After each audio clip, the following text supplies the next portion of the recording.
राधे राधे। भगवान श्री कृष्ण का परम धाम गमन और उसके बाद द्वारका में अर्जुन का आना बहुत विलक्षण प्रसंग है।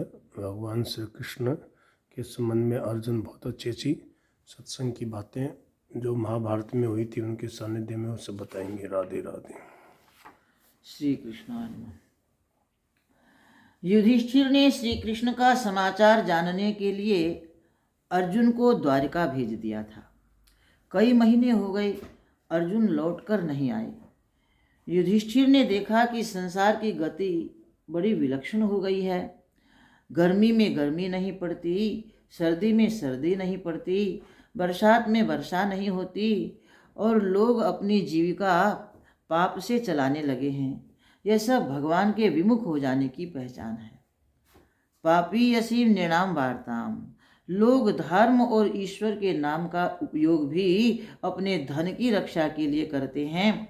वे भगवान की प्रसन्नता के लिए धर्म नहीं करते, दूसरों को दबाने के लिए धर्म करते हैं।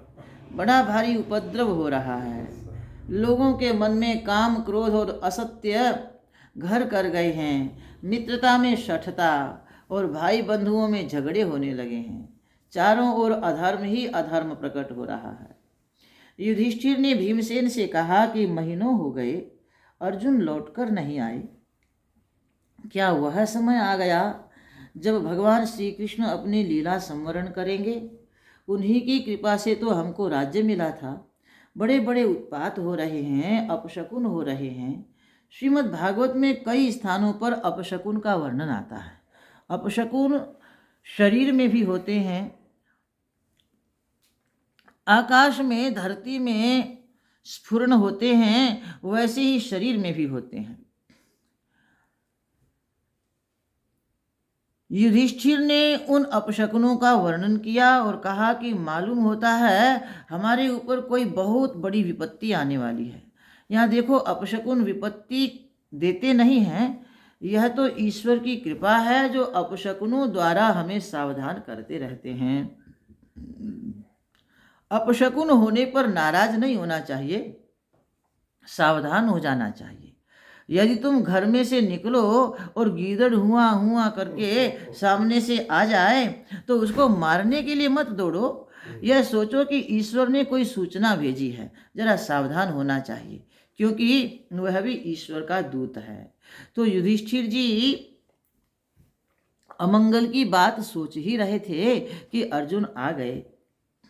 उनका मुंह लटका हुआ था, आंखों में आंसू बह रहे थे। उनकी ऐसी दशा कभी देखने में नहीं आई थी। युधिष्ठिर जी को बड़ी चिंता हुई और उन्होंने एक एक का नाम लेकर पूछा कि द्वारिका में सब लोग सुखी तो हैं? पहले कुशल प्रश्न का यही रीति रिवाज था। कोई दूर देश में रहता हो, कोई दूर देश में रहता था और उसकी चिट्ठी आती थी तो उसमें गांव भर के लोगों के नाम ले लेकर उनका कुशल क्षेम पूछा हुआ होता था।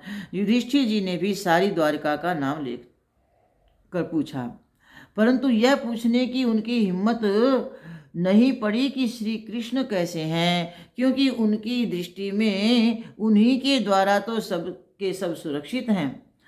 फिर अर्जुन की दशा देखकर बोले कि तुमको क्या हो गया है? तुम्हारे मुख का तेज कहाँ गया?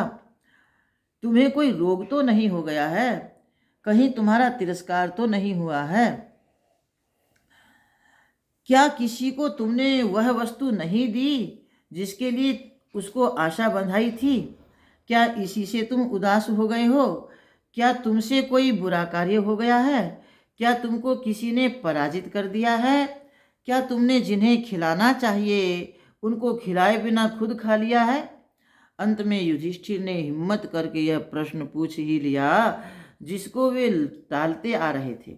उन्होंने कहा कि अर्जुन, मुझे विश्वास है कि तुमसे कोई बुरा काम तो हो नहीं सकता। फिर क्या तुमको श्री कृष्ण का विरह हो गया है? जल्दी बोलो।